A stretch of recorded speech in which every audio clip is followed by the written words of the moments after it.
Kasi alam niyo mga kababayan, kung talagang ikaw ay nanonood at nakikinig ka ng mga issue sa eleksyon, ay napakadami pong mga disqualification case na inihain sa COMELEC para sa mga kandidatong sinasabing nirereklamo.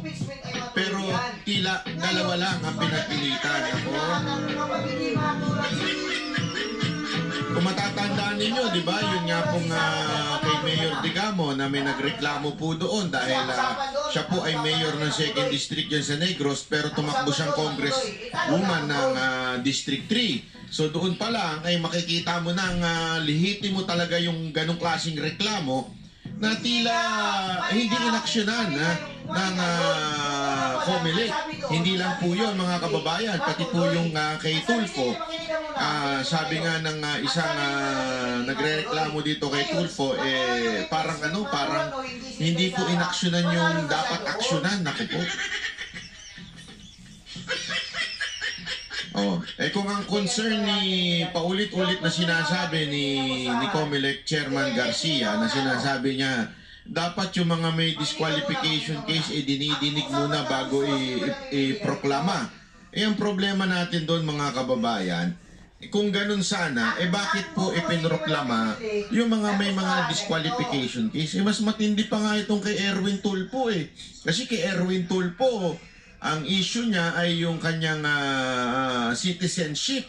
Abay, pambihira ho, tatakbong senador. Tapos ang di umano, yung alleged citizenship niya, yung pagiging Amerikano niya, na dati pa daw ho siyang nagsilbi sa armed forces ng Amerika. Hindi po natin sinasabing totoo yan, pero yan po ay isang aligasyon na dapat pong harapin ng COMELEC. Kung yan ho ay mas mabigat kesa naman dito sa aligasyon na ibinabato ho dito sa dalawang party list. Una nga ho, di ba, kung maalala ninyo, kahapon, isang araw, pinag-usapan po namin sa Banatero, sa SMNI. By the way, don't ever forget, everyday yan, 8 to 9 sa SMNI, ang Banateros. Kung mapapansin nyo doon, yung unang party list na dinisqualify na itong BH, di ba? Yung bagong henerasyon ni Ma'am Herrera, o ni Congresswoman Herrera, yun nga mismo, walang reklamo, anak ng Weteng. Di ba? Walang complain, walang patawag, walang summon, walang subpoena, wala. As in, wala talaga, as in nada. Wala silang natanggap, basta na lang actually nandun na daw sila para sa proclamation. And hours before, biglang hindi daw sila ipoproclaim.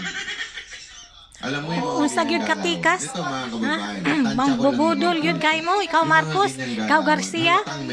Halata jo, dili mo gusto nga makalingkod ang among gipang buto nga kaalyado ni President Duterte ug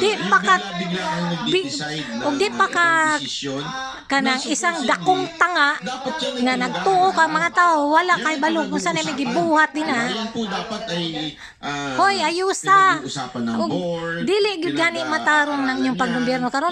Munaog ka sa imong posisyon. Bongbongit Marcos. Buisit. Mga panya. Isang katarantaduhan na hindi niya i-proclaim pag nanalo. Mao. Kung may questionable pala, bakit pa ninyo pinangampanya? Kung may nakikita kayong problema, una pa lang, ba't nyo tinanggap yung certificate of nomination na pinapasa ng mga party list, di ba? Bakit ninyo tinanggap? Anong ibig sabihin yun? O ibig sabihin, meron ng kasagutan dun sa mga inireklamo. Ngayon, biglang as in last minute, biglang sasabihin mo, hindi ko na ipoproclaim to. Naku po, halatang may tumawag sa inyo.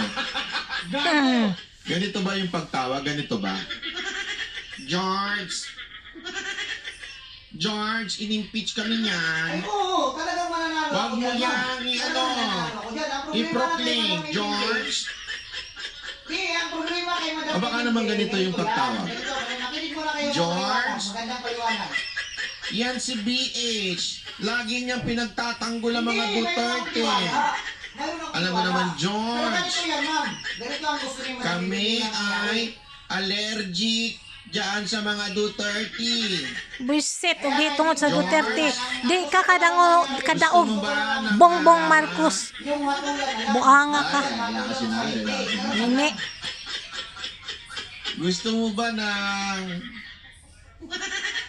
Oh, Hindi ako takot diyan. Hindi ako takot. Hindi ako takot. George, Problema daw sa akin, sumunod hindi. ka. Kasi sinabi ni Madam Evelyn na... Ulo mo, ulo nila. Sige pa lang, kahit hindi Oh, yes ma'am, yes ma'am, yes ma'am, yes ma'am. Panalo na siya doon.